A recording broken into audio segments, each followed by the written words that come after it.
We build giant corporate and government entities powered by vast amounts of personal information and expect them to be transparent. 21 things you didn't know about the Bill Cosby trial accuser Andrea Constand.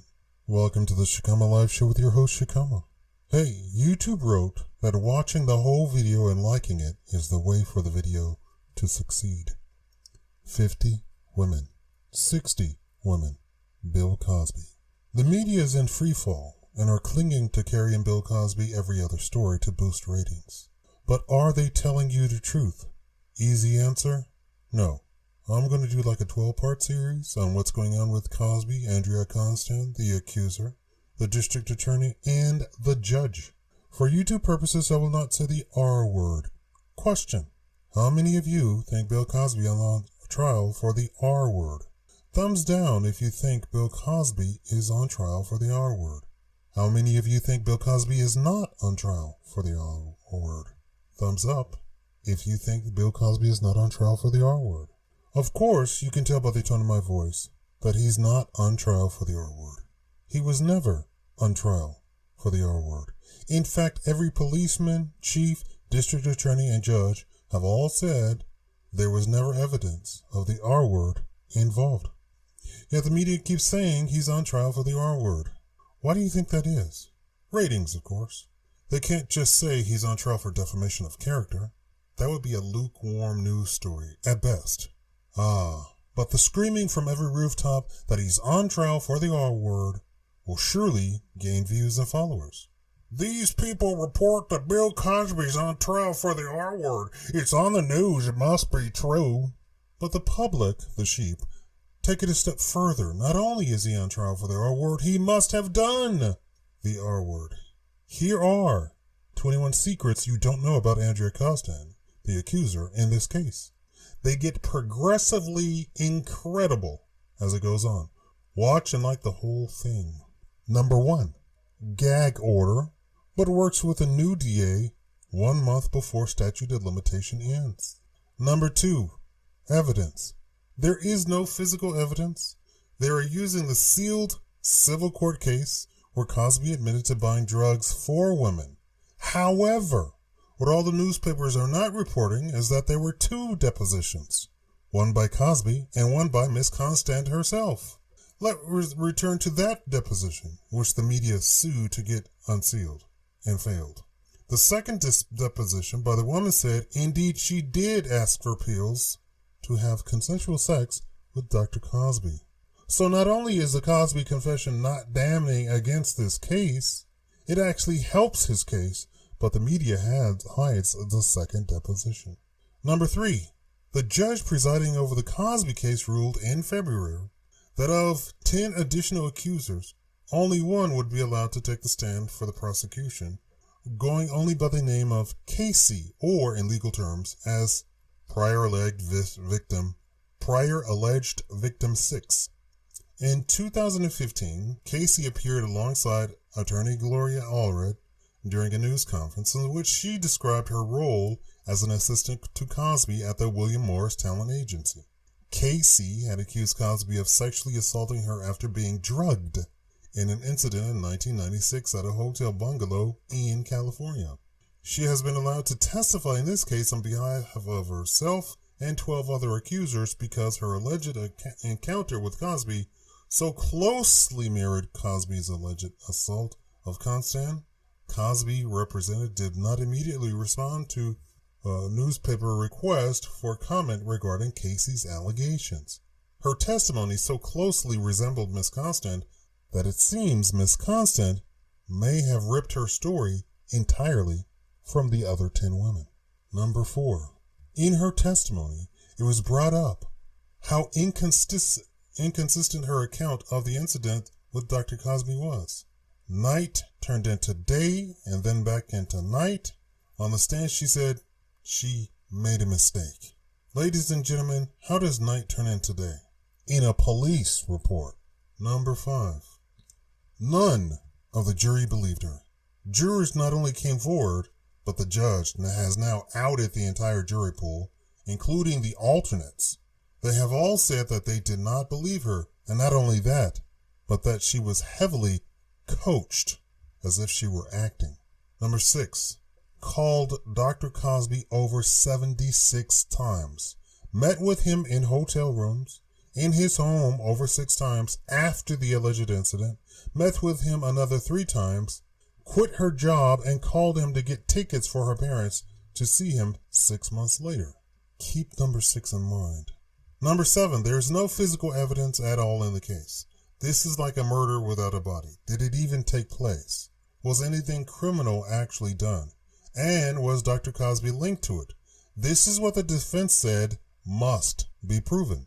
Number 8, she confessed that in the few times she saw him, that he unbuttoned her blouse and pants, yet she did not go report this, and even kept returning. Number 9, Miss Constand is a gay woman. At the time of the meeting with Dr. Cosby, she was having a fight with her gay lover, and they were split. It is alleged that this entire thing is to shake down to cover that she had an affair with not just Dr. Cosby, but with a man to boot. Keep that in mind. This allegation then goes into the psychological gymnastics this woman went through to save her gay relationship, whom she went back to after Dr. Cosby. This damning allegation shows that this entire thing was a rebound love affair. She had no way of knowing they would get back together during her affair with Dr. Cosby, but the aftermath is her hiding this and that she was instead forced into a sexual relationship. Number 10, the police and DA said that there was no case here. Bruce Castor, the district attorney, tasked a team to investigate, but the team reported back several problems with the case. First, there was the time lapse between the incident and the reporting of the crime, which was a year. Then there was the fact that Miss Constand could not remember the precise date. And finally, there was concern that Miss Constand had remained in contact with Cosby even after the evening. In August 2004, in a trip defense lawyers had already cited as important to the case, she traveled with her parents to see Cosby perform at a resort north of Toronto. The family arrived too late to see him as planned before the show, so they watched him perform, left a gift they had brought for him, a t-shirt, and headed home. Mr. Castor said at the time that he believed Miss Constand's account of what occurred, but he felt that the evidence was not strong enough to secure a conviction. Quote, what I think is Andrea Constand was inappropriately touched by Mr. Cosby, but in the ensuing year she ruined her own credibility and would not be believed by a jury, he said. That does not mean she was not telling the truth. Number 11. The DA wanted to make her a millionaire. When contacted by Vanity Fair for its July 2016 issue, he said, just because I didn't think she had a criminal case, that could prevail didn't mean I didn't think Cosby had done something wrong. I thought he probably took advantage of her using his celebrity status, his contacts, his wealth, his connections at Temple University, and I thought that made him a bad guy. That does not mean we would win the case. In February 17, 2005, Mr. Castor issued a press release announcing his decision not to criminally prosecute Cosby, citing insufficient credible and admissible evidence. His plan, he said, was to try and help Miss Constand by convincing Cosby to testify in the civil trial on the promise that there would be no criminal trial. That way she could receive a settlement. Quote, Miss Constand followed through with it, and I had hoped and filed a civil suit, but a subpoena on Mr. Cosby to testify, and he did so. Mr. Cosby testified, explaining his decision in court in March of 2016. Quote, the matter was resolved, and I was hopeful that I had made Miss Constand a millionaire. Number 12. They don't want justice. They want his reputation and money ruined. Quote, I'm glad that Andrea Constand is finally being given an opportunity to seek justice, said one of his accusers, Sindra Ladd, speaking to Vanity Fair. But strangely, I don't care that much about the outcome. I believe he's already in hell, his reputation shot, and his career is ruined. He is finally paying the price because so many of us spoke up at one about what he did to us. His life is essentially over because despite his hiding for decades behind the jovial character he played, the real Bill Cosby has finally been exposed, she claims. Number 14. Her first police report says the incident happened at a restaurant in front of high school students. Later, this was changed to it being at his home. But then defense attorneys showed that one night Ms. Constand said it happened. Attorneys showed phone records that showed that Dr. Cosby was on the phone the entire time. Let me explain that testimony. The first report said that he had actually done the R-word at the restaurant in the daytime in front of high school students.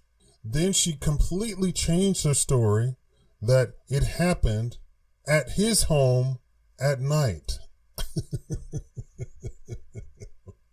What? And they brought this up on the stand. Number 15, Ms. Constand had contacted Temple University to get phone records with dates and times.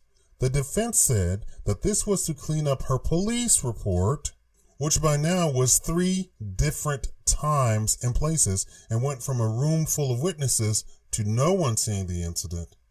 Remember, her first police report came a year after the alleged incident. 16, she showed up to his house with incense and bath salts on the evening in question. This is after him touching her thigh, unzipping her pants, and unbuttoning her shirt. Exactly what does she have in mind? Not only that, but 6 months later, she and her parents bought him a t-shirt after watching him in concert. 17, she said that he touched her leg the first time he visited. She left, but then returned 5 more times, where the passes got increasingly more apparent. When cross-examined on the stand and asked if he was making a pass at her, she responded, "You said it." This goes to the frame of mind that she clearly understood he was making sexual advances towards her, and she was fully aware of what was going on. Number 18. When Andrea Constand contacted the now former DA, and he made her give her statement, he pointed out to her that her statement was all wrong from the first statement given to the police. Yet he still suggested a civil case to make her rich, his exact words. He said he was sure Cosby had done something to her but couldn't prove anything in a court of law. This goes to the former DA's frame of mind that black men should be punished for touching white women even if they're lesbian. 19. The former DA assured Dr. Cosby that he should confess to everything and that it would never be held against him because the record would be sealed and no criminal prosecution would ever take place. Andrea Constand was given a gag order to never speak about the case nor the settlement ever again. Why his lawyer allowed this is beyond comprehension. Why his lawyer allowed this is beyond comprehension, and he should be disbarred. Number 20. After the night in question, Andrea Constand brought him more gifts and visited him more times and called him many more times. However, she had already quit her job at Temple University, and Cosby was called by her mother and spoke with her at length, going over what he had done to her sexually, including telling her mother how she had had an orgasm. I have no idea who was advising Dr. Cosby, but this is beyond comprehension. How is that even appropriate conversation with the mother of anyone? The mother took the stand in the case and said all of this, including recording the entire 2-hour phone conversation. And finally, number 21. Here's a video clip that proves this entire case with evidence. It's fake and false, and it's just a shakedown, including the mother assisting in all of this too. I am employed by Temple University and have been for the past 30 years. I am a student advisor In this role, I have supported various departments to include the Fox School of Business, Athletics, and Music and Dance. From approximately 2002 until 2006, I was assigned to academic advising for student athletics. My role as advisor to the departments is to ensure the students are on track academically. As a result, I worked closely with Andrea Constand, who at that time was the operations manager of the women's basketball team. Andrea and I had regular contact and as a result became friends. As a function of my position, I would travel with the team occasionally. As I recall, I traveled with the team approximately 6 times. On each occasion, Andrea and I shared a hotel room. Although I cannot recall the specific year, there was an occasion I traveled with the team to Rhode Island. During our stay, Andrea and I shared a room. I recall the television was on. We were watching the news. There was a news story of a high-profile individual who was accused of drugging women and sexually assaulting them. It was a well-publicized case. The news story piqued Andrea's interest. She told me that something similar had happened to her. I was shocked. I asked her if she had filed charges. She said she had not. I asked her why, and she said that like the story on the news, the person who had drugged and done something to her sexually was a high-profile person. I responded telling Andrea that it didn't matter who the person is, she should have reported it. I then asked Andrea if what she was saying really happened. Her response was that it had not happened, but she could say it happened and file charges, file a civil suit, get the money, go to school and open up a business. Andrea and I never discussed the matter again. It was about a year later that Andrea left Temple, and then I learned she went to the authorities and claimed that Bill Cosby had drugged and sexually assaulted her. I wasn't shocked since this was exactly what Andrea said she could do, and so she did it. I, Marguerite Jackson, state that the foregoing statement of one page is true and correct. I am giving this statement freely and voluntarily. No one has threatened or intimidated me to provide the statement, nor have I been offered a reward. Marguerite Jackson, November 20th, 2016. And they would not let this woman be our witness on behalf of Mr. Cosby on yesterday. And this could have probably, we don't know what the outcome is going to be, but this is profound, and it wasn't hearsay. And Ms. Constand says she did not know this woman, and she really did.